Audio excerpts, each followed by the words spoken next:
El archivo de las tormentas. Esquirla del amanecer. Capítulo 16.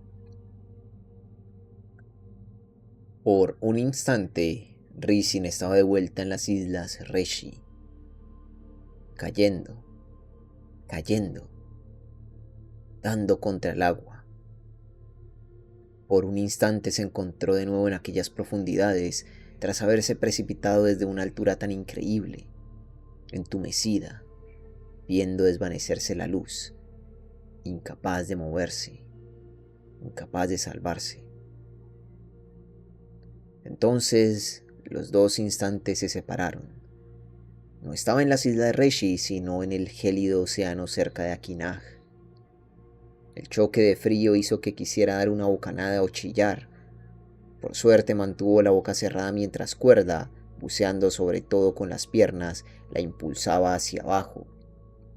Más profundo, más y más profundo. Risin dejaba atrás una estela de miedo-sprint como burbujas.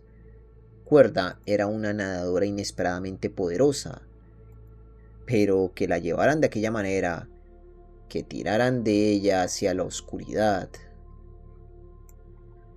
hizo que Risin montara en pánico. Le devolvió no solo el terror de su experiencia cercana a la muerte, sino también la indefensión de las horrorosas semanas que vinieron después. Unos actos que antes habían sido cotidianos, como salir de la cama, ir al cuarto de baño o hasta prepararse algo para comer, de pronto se habían vuelto casi imposibles.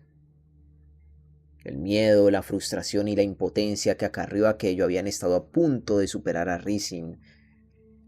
Había pasado, había pasado días enteros tumbada en la cama, pensando que debería haber muerto en vez de convertirse en una carga tan pesada. Había podido superar esas emociones. Con mucho esfuerzo, y gracias a la ayuda de sus padres y de Vistim, terminó comprendiendo que aún había mucho que era capaz de hacer. Podía mejorar su vida. No era una carga, era una persona. Pero mientras el océano se la tragaba de nuevo, descubrió que sus viejos temores seguían vivos y coleando, enconados en su interior. Aquella abyecta sensación de incapacidad, aquel terror de sentirse completamente a merced de otras personas.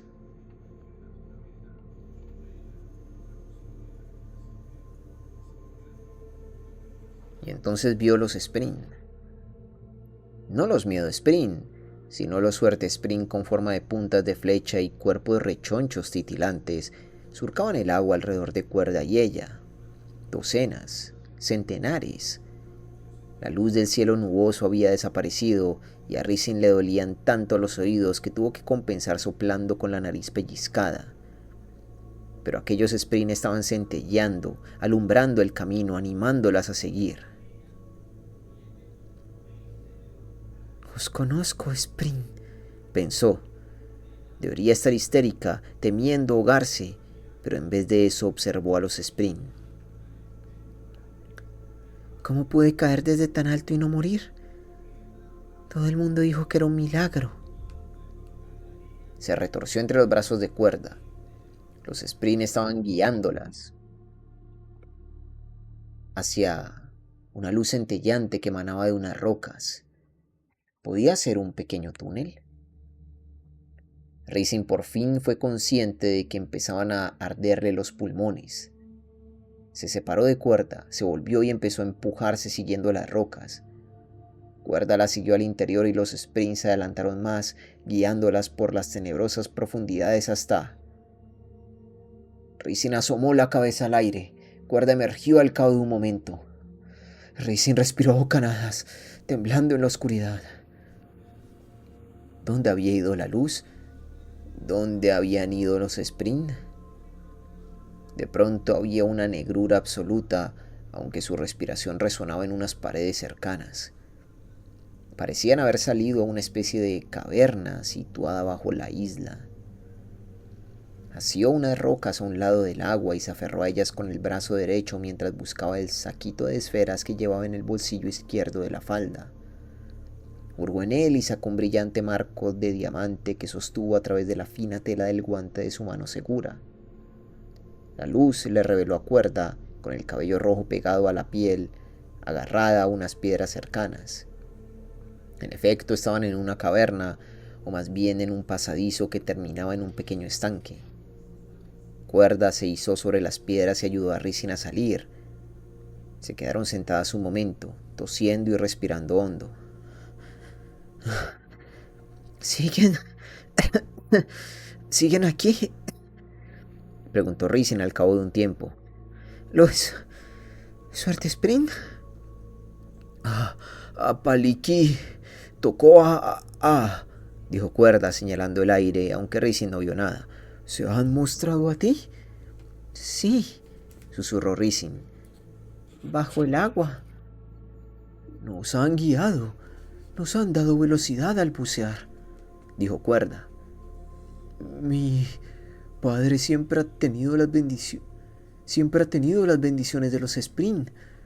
Le reforzaban el brazo cuando tensaba el arco de las horas en los picos. Pero yo nunca he recibido tales bendiciones. Su dedo trazó un rumbo que llevaba túnel abajo. Van hacia ahí. Las criaturas que han subido al barco, dijo Risin. Nikli, sea lo que sea, pueden nadar. Dudo mucho que aquí estemos a salvo. Quizá haya una salida, respondió Cuerda. ¿Miro? Risin asintió, aunque no albergaba muchas esperanzas. En sus viajes con su Babsk habían visitado el lago Puro, donde Vistim la había obligado a leer un libro sobre la gente de la región. Había un capítulo entero que describía cómo drenaba el lugar durante las tormentas, y aunque Risin no había sacado mucho en claro de la lectura, estaba bastante segura de que en una cámara a tanta profundidad no podía haber aire a menos que le fuese imposible escapar hacia arriba, lo cual significaba que estaban acorraladas. Risin apoyó la espalda en una piedra, con las piernas estiradas por delante. Cuerda se marchó chorreando y con una esfera para iluminarse. Risin buscó en sus bolsillos. ¿Qué llevaba encima que fuese útil? Unas pocas esferas más y unos rubíes de Fabriales. Al principio pensó que eran de vinculacañas, pero no. Eran los rubíes de su silla en engarces de metal con correas para sujetarlos en su sitio. Estaban emparejados con otras gemas en el ancla que habían colgado del mástil del barco. Se le hacía raro pensar en lo optimista que había sido tan poco tiempo antes de llevar a la tripulación entera a su perdición. Los radiantes Lopen y Huyo podían salvarlos, tal vez. ¿Entonces qué? ¿Vuelves a estar desválida? Pensó. ¿Vas a quedarte sentada y esperar a que alguien venga a cuidar de ti? Vistim la había puesto al mando por un motivo. Confiaba en ella. ¿No podía Risin concederse el mismo honor a sí misma? ¡Risin!, llamó Cuerda y su voz resonó en el pasadizo. La Comecuerno regresó al cabo de poco tiempo, jadeando, con los ojos como platos. Su silueta proyectó sombras enloquecidas en las paredes al mover la mano que sostenía la esfera. «¡Tienes que ver esto!»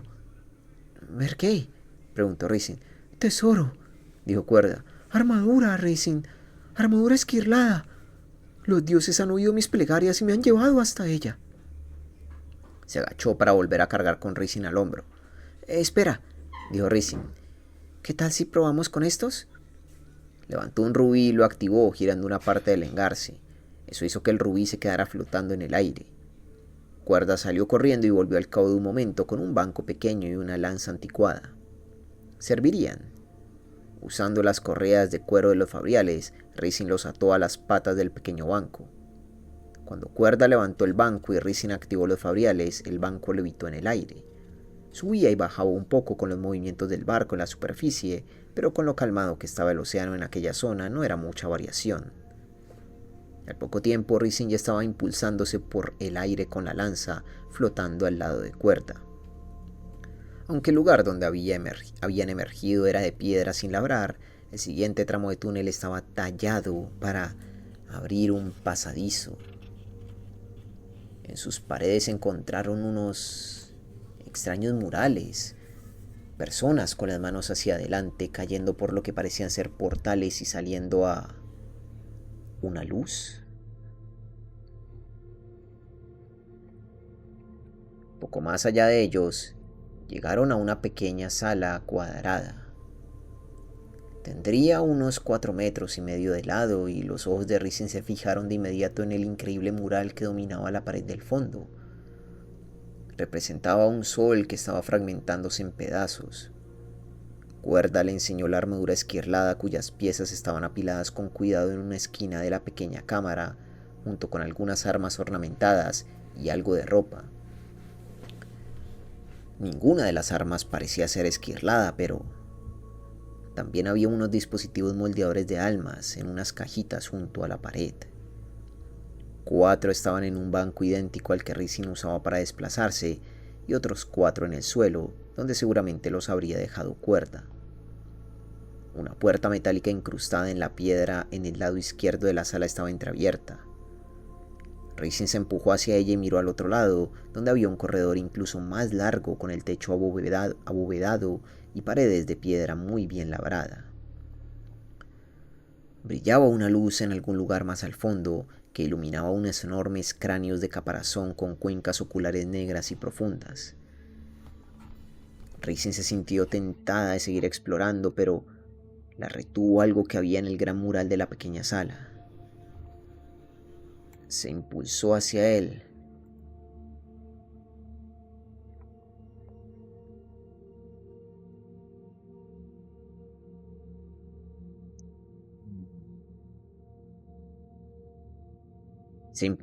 Mientras Cuerda intentaba activar la armadura esquirlada, lo cual no era mala idea dada su situación.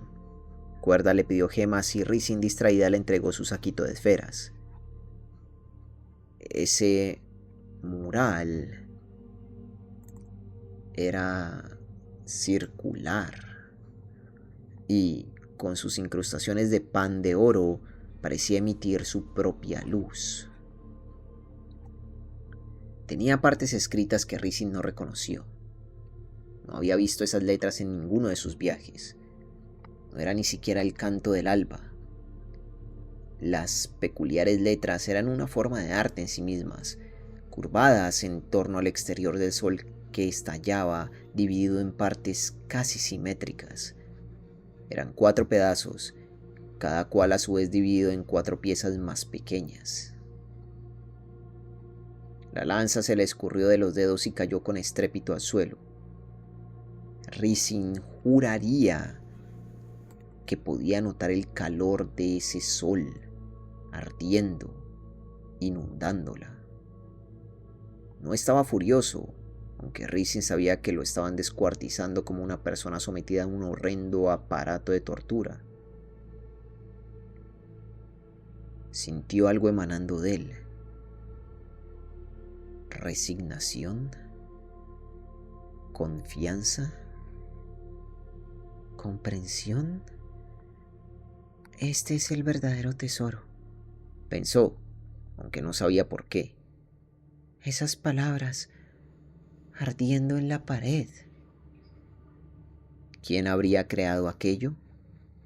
Rising nunca había experimentado tanta grandeza. Siguió las partes del sol que se rompía con los ojos. Pan de oro en el interior, una capa roja a lo largo de las líneas exteriores para darles profundidad y definición. Contó las esquirlas en su mente una y otra vez, sintiendo una reverencia hacia el número. El sol la tenía retenida.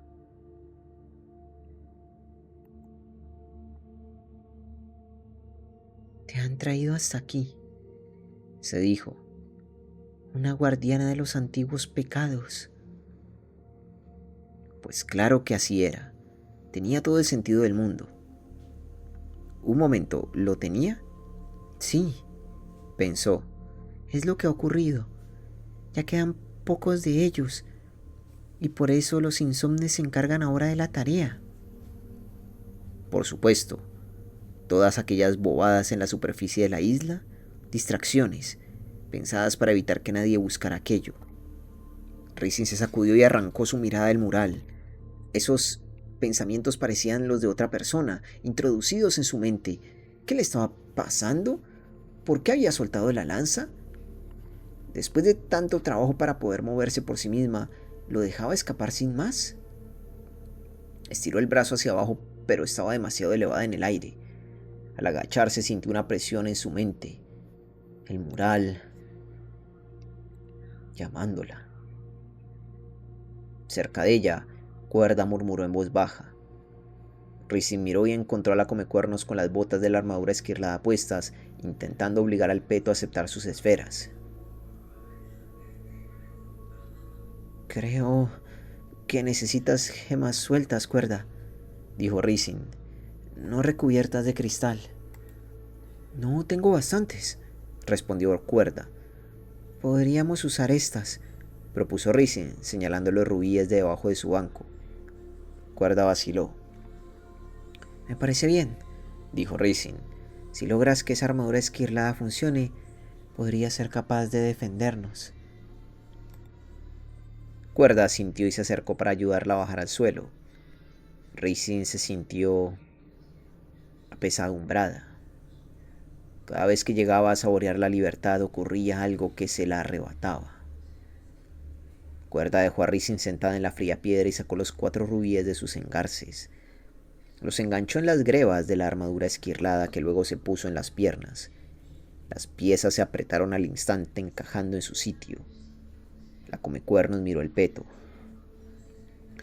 Necesitamos más. Racing señaló la puerta entreabierta al otro lado de la sala.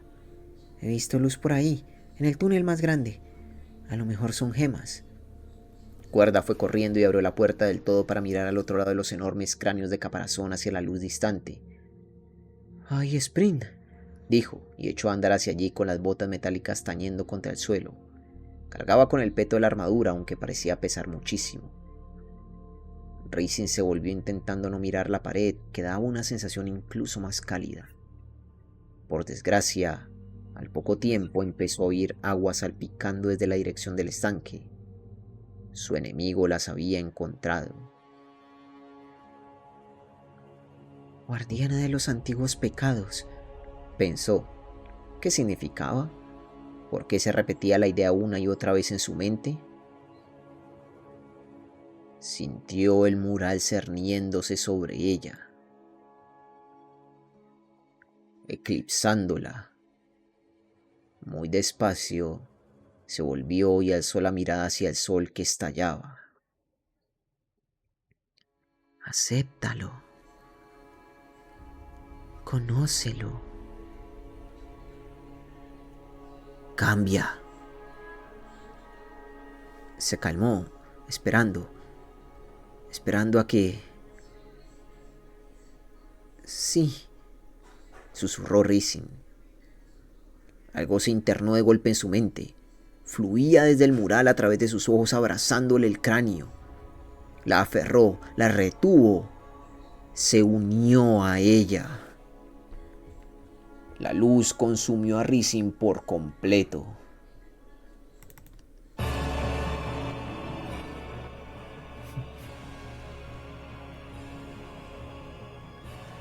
Un momento más tarde se encontró jadeando en el suelo.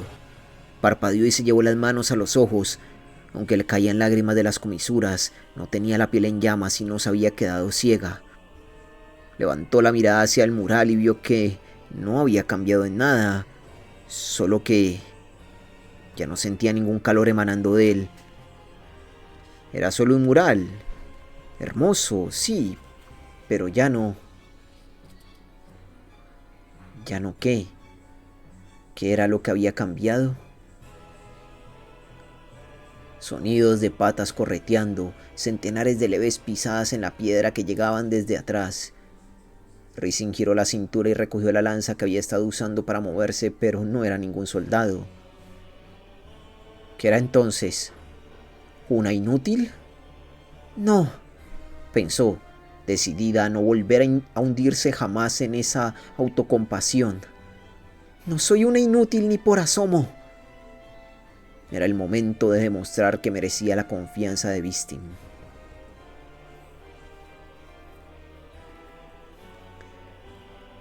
Suscríbete, deja un me gusta y a ser posible comparte este video. Me ayudaría muchísimo, en serio que me ayudaría mucho si te vuelves miembro del canal de YouTube. Y al volverte miembro a ti te llegarían todos los videos de forma anticipada. Fin de este capítulo 16. Ay, hermano, ¿qué acaba de pasar? ¿Qué es eso que se encontró Rhysand y se fusionó con ella? ¿Cómo? ¿Qué acaba de ocurrir, hermano? ¿Y por qué habían como, sabes, como portales hacia una luz? ¿En dónde están? ¿Qué fucking vainas es este sitio, hermano? ¡Ostras de la ostra! Dios.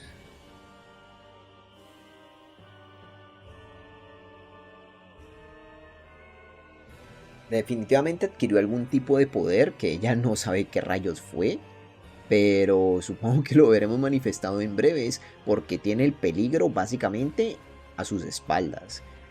Y seguramente cuando ese peligro se manifieste, ella tendrá que manifestar ese poder de manera instintiva o lo que sea. Porque, joder, mi amiga, ¿qué acabas de liberar?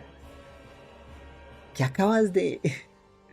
¿Qué acabas de aceptar en tu interior? Joder. No sé si sea bueno y no sé si sea malo. Obviamente lo iremos descubriendo, pero... Uf.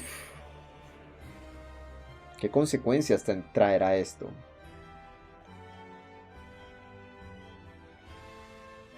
Porque, ¿sabes? Todo el rato pensaba en el sol.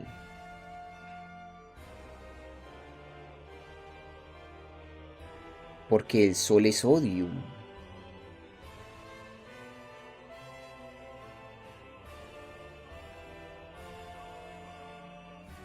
O al menos así se ha presentado prácticamente frente a Dalinar, ¿no? Pero claro, es que es la esquirla del amanecer y también puede que esto represente el amanecer.